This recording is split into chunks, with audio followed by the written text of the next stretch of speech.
नीतीश बाबू कहते हैं कि अगर मैंने किसी का, संसद में ये बात बोले हैं ऑन रिकॉर्ड, अगर मैं किसी के लिए पैरवी किया हूं नौकरी के लिए तो मैं राजनीति से त्याग पत्र दे दूंगा, राजनीति में कदम नहीं रखूंगा मैं। कोई एक बात रिकॉर्ड उलट के देख के बता सकता है? कोई आरोप लगा सकता है मुख्यमंत्री जी पे? तो अपने आराध्य को प्राइम मिनिस्टर कब बनाइएगा?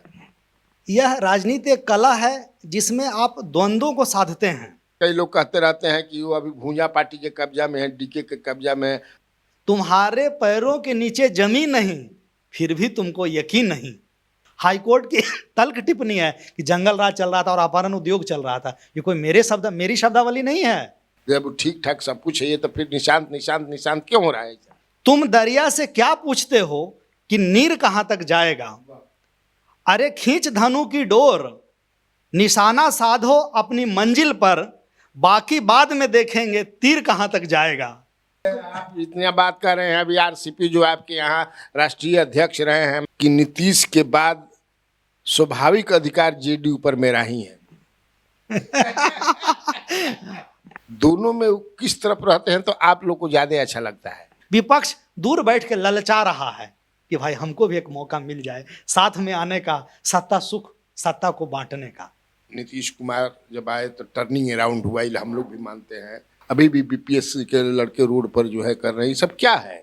कोई आरोप लगा सकता है मुख्यमंत्री जी पे? 20 साल से मुख्यमंत्री हैं, 40 साल से ऊपर राजनीतिक करियर है। कोई आरोप, माई का लाल आरोप नहीं लगा सकता कि एक पैसा भी किसी से लिया होगा। बीजेपी और जेडीयू के कार्यकर्ताओं में मेल नहीं है, बहुत कुछ उसमें राजनीति है। पनोरमा ग्रुप, जो सोचता है वो करता है। नमस्कार, न्यूज हाट में आपका स्वागत है। मैं कन्हैया भेलारी, मेरे बगल में बैठे हैं प्रोफेसर जितेंद्र कुमार। जितेंद्र कुमार जी मगध यूनिवर्सिटी में इतिहास के प्रोफेसर हैं, शिक्षक हैं, टीचर हैं। इतिहास माने इति माने बीतिहास माने कहानी है, यह हमने बात की पहले। हम भी इतिहास से पहला एमए किए हैं, but history art and archaeology था बीएचयू से। खैर, ये बड़ा संयोग है कि ये भी इतिहास के हैं। बड़ा मस्त और व्यस्त आदमी है, और अभी देख रहे हैं कि जैसे जैसे चुनाव आ रहा है, पॉलिटिशियन को पकड़ना है हम लोग को, जो समझदार हों, जानदार हों, पॉलिटिक्स समझते हों, तो कुछ बातचीत किया जाए। और समझ ना, चुनाव बा भाई अक्टूबर नवंबर में, तो अचानक आया कि अरे भाई एक तो डॉक्टर जितेंद्र कुमार जी हैं, पकड़ा जाए। वो हरनौत के हैं, नालंदा के हैं। नालंदा ऐसे ही समझे कि ज्ञान की धरती है। तो चलिए हम इनसे बातचीत करते हैं, लेकिन उसके पहले डॉक्टर जितेंद्र कुमार जी, न्यूज हाट में आपका स्वागत करते हैं। बहुत बहुत धन्यवाद सर। न्यूज हाट के सभी दर्शकों का मैं अभिनंदन करता हूं, वंदन करता हूं, और कन्हैया भेलारी जी का मैं बहुत बड़ा फैन रहा हूं। इनके सभी शोज़ को, जो भी वीडियो बनाते हैं, जो भी एपिसोड करते हैं, मैं उसको देखता हूं। और अभी समकालीन बिहार में इनसे बेहतर न्यूज़ और व्यूज़ देने वाला कोई दूसरा पत्रकार इनके समकालीन नहीं है, ऐसी में मेरा पूर्ण विश्वास है। बहुत बहुत धन्यवाद कन्हैया जी। चलिए, मतलब न्यूज़ देने वाला, इनका कहने का मतलब परोसने वाला, अंदाजे बयां मेरा जो है उसी के कायल है। शुक्रगुजार हूं मैं इसके लिए। अच्छा, सबसे पहले आप बताइए, डॉक्टर जितेंद्र कुमार जी, आप हरनौत के रहने वाले हैं, नालंदा के रहने वाले, हरनौत नहीं, नालंदा के रहने वाले हैं। तो राजनीति को आप किस रूप में देखते हैं? राजनीति में कंपल्सन है, कंट्राडिक्शन है, लिमिटेशंस है। यह राजनीति एक कला है जिसमें आप द्वंद्वों को साधते हैं, और राजनीति लोगों के लिए जन सेवा करने का सर्वोत्तम मार्ग है। राजनीति, राज करने की नीति। राज कहाँ? तो लोगों के दिलों पर, लोगों के लिए पॉलिसी बनाना और उसको सही ढंग से इफेक्टिवली इम्प्लीमेंट करना ही राजनीति मैं समझता हूँ। एक चीज़ और बताना मैं भूल गया कि डॉक्टर जितेंद्र कुमार जी जो हैं जेडीयू से अटैच्ड हैं। जेडीयू के ये शिक्षा प्रकोष्ठ जो है उसका ये उपाध्यक्ष हैं। अच्छी बात है, शिक्षा से जुड़े हुए हैं, शिक्षा के प्रकोष्ठ का भी हैं। तो शिक्षा प्रकोष्ठ जेडीयू में ये काम करता है। शिक्षा प्रकोष्ठ शिक्षा से संबंधित मैंने क्या होता है उसमें? शिक्षा प्रकोष्ठ है क्या चीज़? जदयू में कुछ प्रकोष्ठ हैं, उसमें शिक्षा प्रकोष्ठ एक अलग प्रकोष्ठ है। शिक्षा प्रकोष्ठ से बेसिकली शिक्षक जुड़े होते हैं, स्कूल के शिक्षक, महाविद्यालय के शिक्षक, विश्वविद्यालय के शिक्षक। शिक्षा से संबंधित जो पॉलिसी मेकिंग होती है सरकार के द्वारा, तो पार्टी के लेवल पे उस पर चर्चा होती है, विमर्श होता है। उस पॉलिसी मेकिंग का पार्ट है शिक्षा प्रकोष्ठ। शिक्षा के संदर्भ में क्या पॉलिसी बने, शिक्षकों के संदर्भ में, उच्च शिक्षा के संदर्भ में क्या पॉलिसी बने, यह कार्य, इसका मंथन, इस पे विमर्श शिक्षा प्रकोष्ठ के अंतर्गत होता है। क्या चल रहा है अभी आपके जेडीयू में, बिहार में? चूंकि आप जेडीयू के शिक्षा प्रकोष्ठ के उपाध्यक्ष हैं, तो बड़े नेता हैं। क्या चल रहा है अभी जेडीयू में? जेडीयू के बारे में अखबारों में, डिजिटल मीडिया पर कई तरह की बातें आती हैं, तो क्या चल रहा है? कन्हैया जी का बड़प्पन है कि वो मुझे बड़े नेता बता रहे हैं। मैं अपने आप को कार्यकर्ता ही मानता हूँ और सदैव कार्यकर्ता बने रहना चाहता हूँ। किसी भी पद पे आसीन होना यह क्षणिक है, पद आपसे वापस भी लिया जा सकता है, लेकिन मैं कार्यकर्ता हूँ और आजीवन कार्यकर्ता रहूँगा। कार्यकर्ता का जो टैग लगा हुआ है वह मुझसे कोई नहीं ले सकता है। अब मैं आपके मूल प्रश्न पे आ जाता हूँ कि क्या चल रहा है जदयू में। जदयू पिछले 20 साल से बिहार को एक नई दिशा में ले जा रही है। नई दिशा में जो ले जा रही है उससे बिहार की दशा भी बदली है। विभिन्न सेक्टर में हम लोग देखते हैं, कृषि के क्षेत्र में, शिक्षा के क्षेत्र में, सड़क निर्माण के क्षेत्र में, पावर के संदर्भ में, आधारभूत संरचना के संदर्भ में, तो हम देखते हैं कि पिछले 20 साल में बिहार में क्रांतिकारी परिवर्तन आया है। आदरणीय मुख्यमंत्री, यशस्वी मुख्यमंत्री जी के नेतृत्व में जदयू बहुत अच्छा काम कर रही है। सरकार फिनोमिनल कार्य की है बिहार में और विकास के कई इंडिकेटर पर बिहार नंबर 1 रहा है, विशेषकर एग्रीकल्चर डेवलपमेंट के संदर्भ में, विशेषकर ग्रॉस इनरोलमेंट रेशियो के संदर्भ में। तो फिनोमिनल कार्य हुआ है पिछले 20 साल में नीतीश कुमार जी के नेतृत्व में और जदयू दिनों दिन मजबूत हुआ है। अब हम देखते हैं कि नीतीश बाबू पिछले 20 साल से बिहार को प्रगति के रास्ते पर ले जा रहे हैं। मेरा पूर्ण विश्वास है कि अगले 10 साल तक भी वही रहेंगे विराजमान और उनके नेतृत्व में जदयू खूब मजबूती से 2025 का इलेक्शन में हम लोग जाएंगे और 200 प्लस सीट एनडीए लेकर आएगी, इसका मुझे पूर्ण विश्वास है। आप कब जुड़े जेडीयू से? मेरे पिताजी ही जदयू से जुड़े हुए थे। क्या नाम था पिताजी? मेरे पिताजी का नाम स्वर्गीय राम ईश्वर दत्त है। पेशे से शिक्षक रहे हैं और चूंकि मैं नीतीश कुमार जी के गृह जिले से आता हूँ और उन्हीं का स्वजातीय भी हूँ, यह महज संयोग है, तो जदयू के प्रति लगाव तो स्वाभाविक है। तो पिताजी के ही पद चिन्हों पर चलकर मैं जदयू से विचारों से प्रारंभ से ही जुड़ा रहा। हाँ, अलग बात है संगठन में मुझे जगह 3 साल पहले मिला है, तो औपचारिक रूप से मैं 3 साल पहले जुड़ा जदयू से, लेकिन अनौपचारिक रूप से मैं बाल्यकाल से ही जदयू से जुड़ा रहा हूँ। मैंने जदयू और नीतीश से इसलिए जुड़े कि उनके स्वजातीय हैं, बाकी पार्टी नहीं अच्छी लगी? ऐसा कहना बिल्कुल सही नहीं होगा। नीतीश कुमार की नीतियों से प्रभावित होकर, उनके व्यक्तित्व में वो चार्म है जिससे प्रभावित होकर हम लोग जदयू से जुड़े हैं। पिताजी के माध्यम से नीतीश बाबू के बारे में और राजनीति के बारे में प्रारंभिक परिचय हुआ, लेकिन बाद में जब मैं हायर एजुकेशन में गया, मैं बिहार से बाहर भी 10 साल रहा हूँ, दिल्ली विश्वविद्यालय में पढ़ाया भी हूँ, तो उस समय जो बिहार का पास्ट मैं देखता हूँ 2005 से पहले का, तो बिहार बड़ा भयावह है। आए दिन मीडिया में अपहरण उद्योग की बात, जंगल राज की बात होती थी और अन्य कई इंडिकेटर पे, विकास के इंडिकेटर पे बिहार निचले पायदान पे था। तो निश्चित तौर पे जो क्रांति नीतीश कुमार जी ने लाया है, उनके व्यक्तित्व और कृतित्व से प्रभावित होकर मैं जदयू से जुड़ा हूँ। न किसी जाति विशेष से आना, यह महज संयोग है। मेरा प्रारब्ध है, मैं किस जाति में पैदा लूँगा और किस जिले में पैदा लूँगा, इसमें मेरा कोई योगदान नहीं है। तो नीतीश कुमार जी को पसंद करना यह उनके कार्यों के आधार पे, उनके व्यक्तित्व और कृतित्व के आधार पे है, विशुद्ध रूप से। इसमें अन्य कोई मामला नहीं है, कोई एंगल नहीं है। क्या आप कह रहे हैं यशस्वी मुख्यमंत्री नीतीश कुमार इतनी तारीफ कर रहे हैं, लेकिन लीडर ऑफ ऑपोजिशन तेजस्वी कह रहे हैं कि मुख्यमंत्री कब्जे में है, सही से सरकार नहीं चल रही है, कौन टीके है, तो ये सब क्या है? विपक्ष का काम ही है कहना। सत्ता पक्ष के लोगों को काम करने का अवसर मिलता है तो सत्ता पक्ष वाले काम करेंगे। विपक्ष का काम ही है सरकार की नीतियों को उजागर करना। बड़ी हंसी की बात है कि विपक्ष वह कार्य भी पूरी ईमानदारी और निष्ठा से नहीं कर पा रही है। थोड़ी देर पहले मैं अपने पहले प्रश्न में कहा था कि राजनीति क्या है, तो मैंने कहा था द्वंद्वों को साधना। इस पर बाबा बैरागी जी कहते हैं, काजल के पर्वत पर चढ़ना, चढ़कर पार उतरना बड़ा कठिन है, निष्कलंक होकर यह सब करना। नीतीश बाबू ने इस कठिन कार्य को, इस दुष्कर कार्य को कर दिखाया है, सिद्ध किया है। वह मनीषी हैं नीतीश कुमार। उन्होंने राजनीति को सेवा की नीति बनाया, लोगों की सेवा का माध्यम बनाया। राजनीति को उन्होंने बिजनेस नहीं बनाया है जो अन्य लोग बनाते आए हैं। मैं नाम नहीं लेना चाहूँगा, लेकिन आप जानते हैं, आपका चूंकि पत्रकारिता के क्षेत्र से भाई, लेकिन लीडर ऑफ अपोजिशन कहते रहते हैं, और भी कई लोग कहते रहते हैं कि वो अभी भूंजा पार्टी के कब्जा में है, डीके के कब्जा में है। अब नीतीश कुमार कहाँ काम कर रहे हैं? यही तो 4-5 को मिलकर के करता है।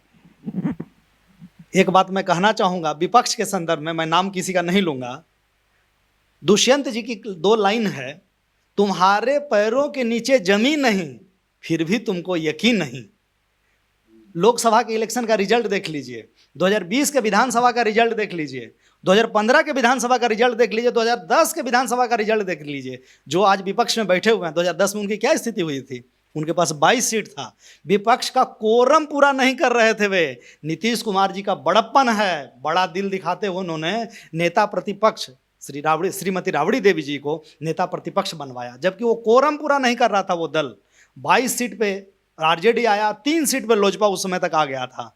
नीतीश कुमार जी का कार्य। और रही बात भूंजा पार्टी की, तो भूंजा खाना तो कोई अपराध नहीं है ना भाई। बिहारी लिट्टी खाता है, भूंजा खाता है, भाई ये तो हमारे यहाँ का व्यंजन है। अब जो पार्टी वाली बात है, नीतीश कुमार जी कोई पार्टी वार्टी नहीं करते हैं। दिन रात बिहार की सेवा कैसे करनी है उसके बारे में सोचते रहते हैं। नीतीश कुमार जी को कोई रिमोट से चला सकता है? आप इतनी बात कर रहे हैं, अभी आरसीपी जो आपके यहाँ राष्ट्रीय अध्यक्ष रहे हैं, मैं कल परसों उनका बयान पढ़ रहा था कि नीतीश के बाद स्वाभाविक अधिकार जेडीयू पर मेरा ही है।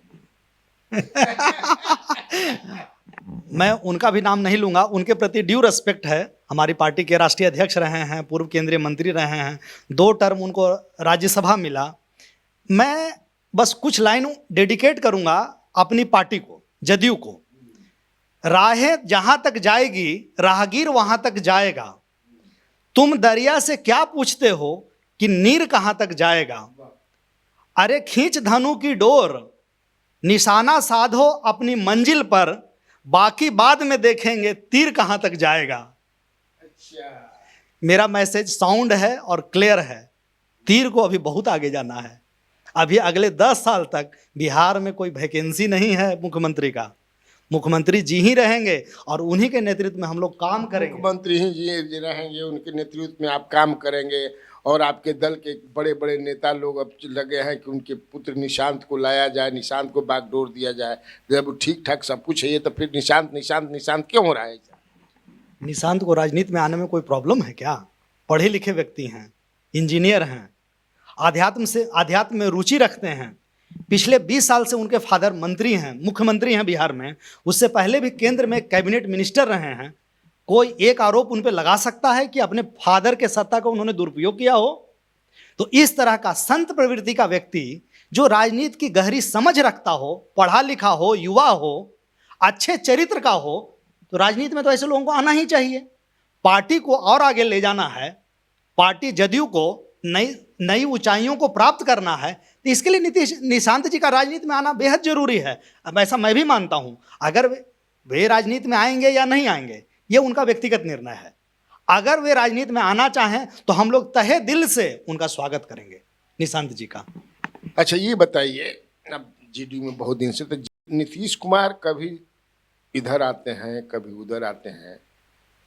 मेरा कहने का मतलब कभी लालू जी के साथ चले जाते हैं, कभी बीजेपी के साथ आते हैं।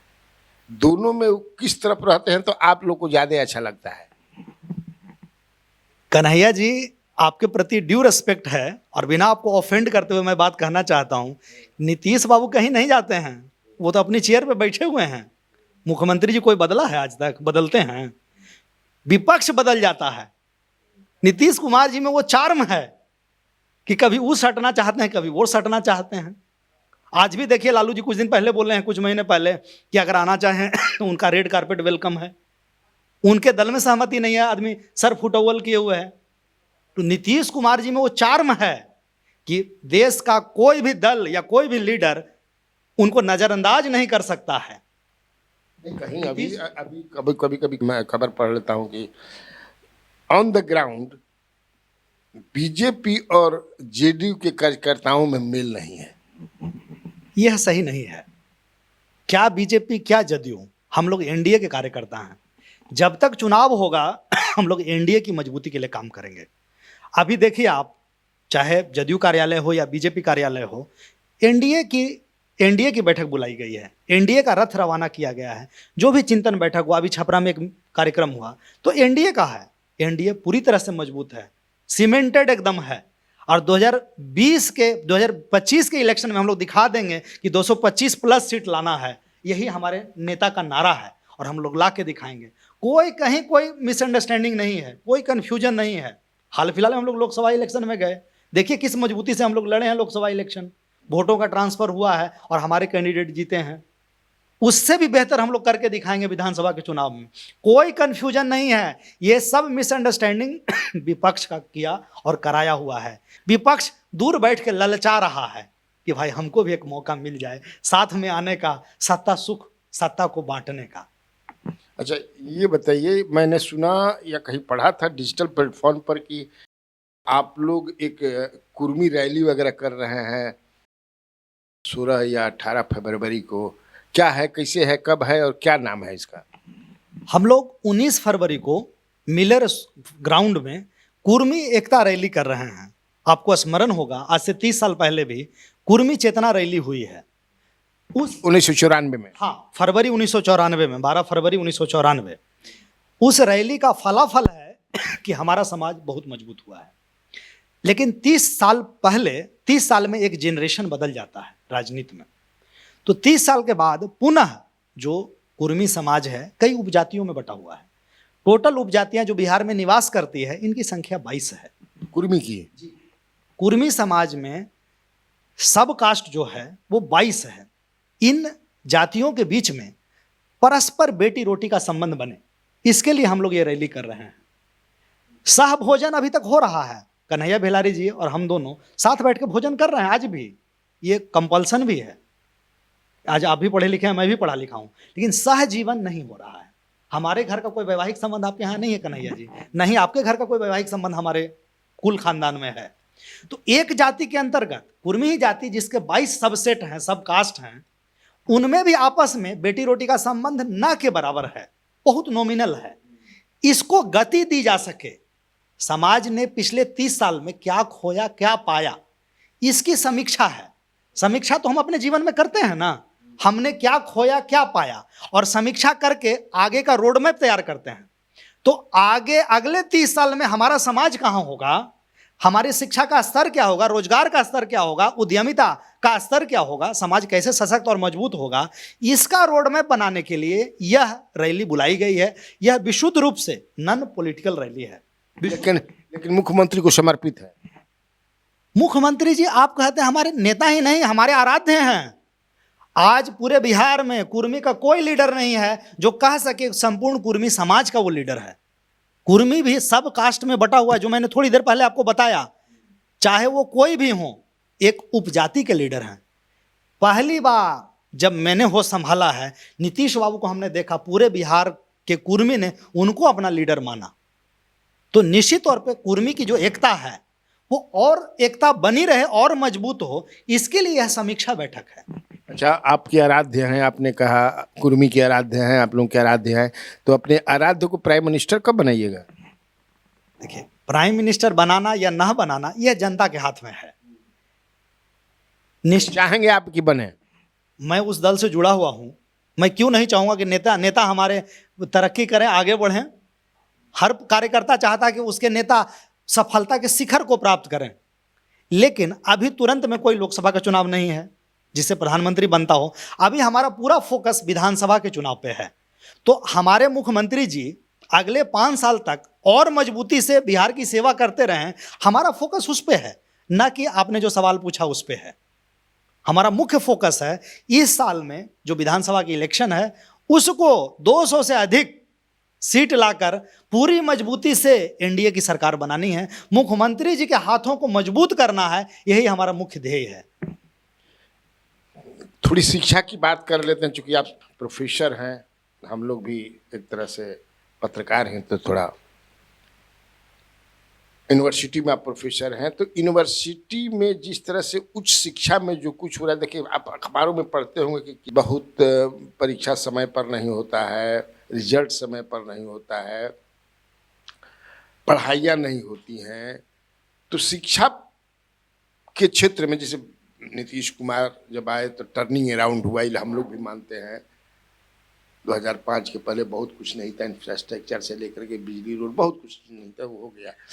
लेकिन शिक्षा को लेकर के परीक्षा में चोरी, दीवार फांद करके, ये कल ही मैं एक अखबार में देख रहा था कि किताब लेकर के लोग परीक्षा दे रहे हैं, तो ये सब क्या है? देखिए, पिछले 20 साल में नीतीश बाबू के नेतृत्व में बिहार में क्रांतिकारी परिवर्तन हुआ है, लेकिन हम लोग मान के चलते हैं कि जो भी कार्य है सब सरकार के मत है, सरकार के जिम्मे है। हमें अपनी सोच को बदलना होगा। सरकार कभी नहीं कहती है कि आप शराब पीजिए, सरकार नहीं कहती है कि आप चोरी चकारी कीजिए। सरकार के अधिक जो प्रशासनिक व्यवस्था है, देखिए बिहार में जनसंख्या कितनी है और उसके तुलना में प्रशासनिक व्यवस्था में जो अमला है उसकी संख्या कितनी है। तो निश्चित तौर पे बिहार का प्रशासन हो चाहे भारत का प्रशासन हो, आम जनजीवन जो आम नागरिक हैं उनका जो कर्तव्य बोध है वह भी उसमें बहुत महत्वपूर्ण है, कर्तव्य का बोध। इसके अतिरिक्त हमें अपनी मानसिकता बदलनी होगी। अगर जीवन में आगे जाना है, बेहतर करना है, तो उन मूल्यों पे जो मूल्य मिले हैं समाज से, जो पारिवारिक मूल्य हैं, सामाजिक मूल्य हैं, जो हमारे डायरेक्टिव प्रिंसिपल में लिखा हुआ है, उसको जीवन में आत्मसात करना होगा। सरकार से उम्मीद करें, सरकार ने बिजली दिया, कब लाइट जलाना है, कब बंद करना है, ये सरकार तो नहीं बताती है। बिजली की बचत करनी है, पर्यावरण का बचत करना है, पर्यावरण को बचाना है, संरक्षण करना है, ये हमारी नैतिक कर्तव्य, नैतिक जिम्मेदारी है। सरकार तो नहीं कह रही है ना कि चोरी कीजिए। सरकार उस चोरी को, चकारी को रोकने के लिए कटिबद्ध है। सरकार अपना काम कर रही है। नीतीश बाबू हमेशा कहते हैं, ना हम किसी को फंसाते हैं, ना हम किसी को बचाते हैं, कानून अपना काम करेगी। कम से कम नीतीश बाबू जब से सत्ता में हैं तो हम लोगों ने देखा है रूल ऑफ लॉ। पहले क्या रूल ऑफ लॉ था? नीतीश बाबू जब से सत्ता में है तो हम लोगों ने देखा है न्याय के साथ विकास, विकास का लाभ सबको मिले, बिहार के सभी लोगों को मिले, सभी सेक्शन को मिले, क्या दलित, क्या पिछड़ा, क्या अल्पसंख्यक, क्या महिला। महिला के लिए तो मानिए नीतीश बाबू भगवान हैं, महिला के लिए और विशेषकर BC1 के लिए भी। पहले BC1 के लोग थे, जात का नाम लेकर उनको गाली दिया जाता था, बराबरी में बिठाया नहीं जाता था। महिलाओं की क्या स्थिति थी?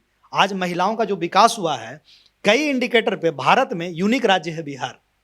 पंचायतों में 50% रिजर्वेशन देना, बाद में केंद्र ने इसको अपनाया है। पुलिस बल में देख लीजिए, शिक्षक में देख लीजिए, नर्सिंग में देख लीजिए, डॉक्टर के संदर्भ में देख लीजिए, मैं प्रोफेसर हूं, प्रोफेसर के संदर्भ में देख लीजिए। महिलाओं के लिए भगवान नीतीश बाबू हैं।